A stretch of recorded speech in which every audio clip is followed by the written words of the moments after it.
I've been doing marketing for you up and down the coast. I see. Just because I knew it was such a wonderful opportunity Yeah. for people to meet you. Yeah. I'm still trying to wrap my mind around what the cleaning process is like on an experiential level. Well, again, you have data. A data I may experience the data as I don't like you. Okay, let's say that data says in my mind I'm going, oh my God, and I have to put up with this bullshit stuff.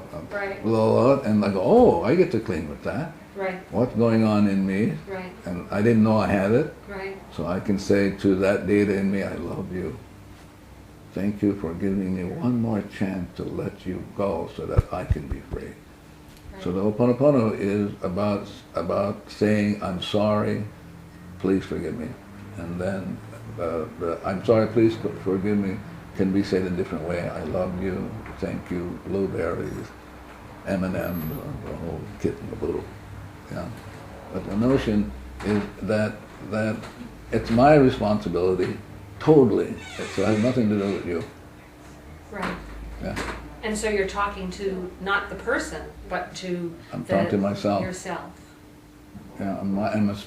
Specifically, I'm talking to this inner child in me who is suffering because I'm holding on. So the Ho'oponopono is, you're asking questions, but it's an engagement process. Like you say, you're trying to wrap yourself around it. The Ho'oponopono is about letting go. Right. It's just let go, boom, the data goes, and all of a sudden you get inspiration to do something it never came out for you to do. Right. Yeah.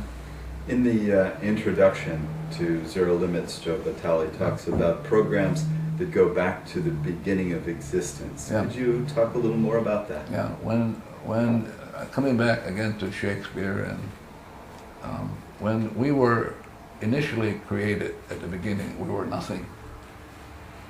Blank, no data, perfect in every way. Didn't have to think, didn't have to make money, didn't have to do any of this sort of stuff. So no data playing.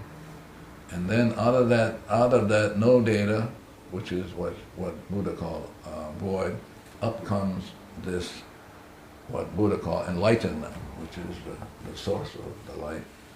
And then that source of the light decided, and I don't know why and how come, and I'm not interested, decided to create each one of us, and created each one of us infinitely zero. So that's how we began.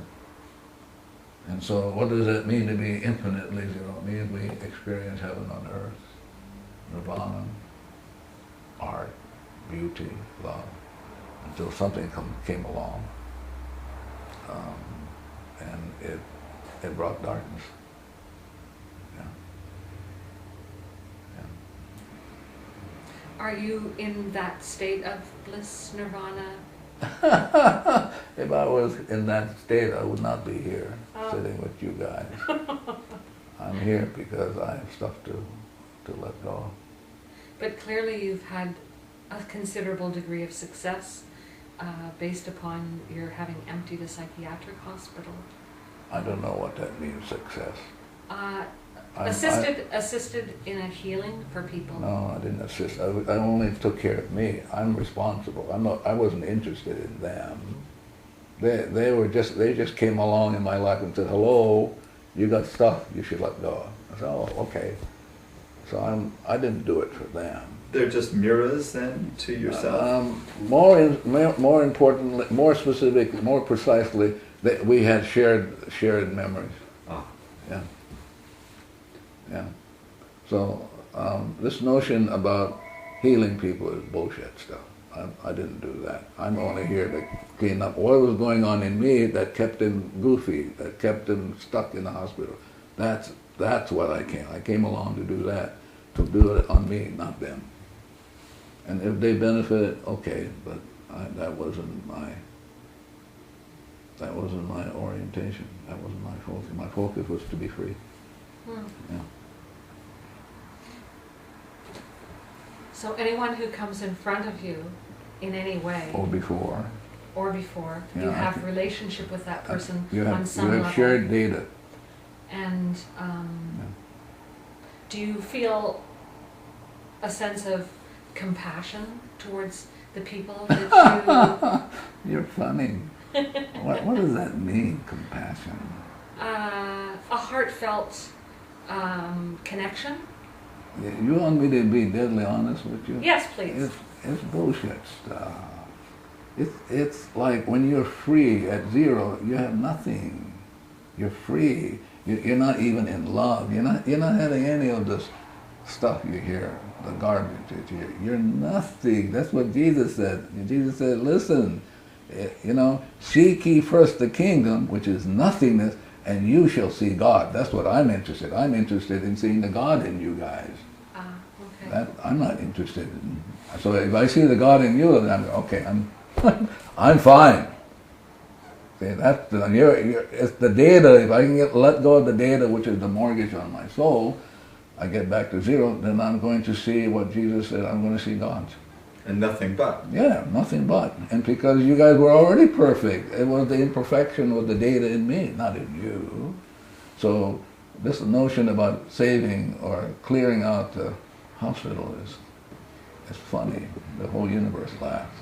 That universe is not interested in saving anybody. The universe is interested in one being 100% responsible. Then the universe will sing, Hallelujah. But did that event happen then? That was I'm sorry? The event that's described in the book about you working in the psychiatric hospital. What about it? Did it happen? What happened? Did it so happen that you did cleaning on yourself, and that those people were healed and moved on? Let me be really more precise. It's very important to be precise. When I showed up at the hospital, it isn't a job I wanted to do. Right. But I had a friend there who said, we need some help. And I said, well, I can do it. Just give me the names of the people. I can do it from wherever. I don't have to be there.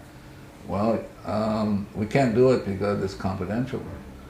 So I said, okay. And maybe after a year or two, I finally relinquished and went. And so when I showed up, all the seclusion rooms were used. And there were people, several people daily in restraint, physical, that sort of restraint. There was really verbal and physical violence in the world. So I just did my cleaning. What was going on in me that I'm experiencing? Like the toilets flushing with nobody on them, a shower turning on with nobody, And so I just began the cleaning, and months later, without making an effort, the seclusion rooms went. Nobody ended up in the seclusion rooms. The violence stopped.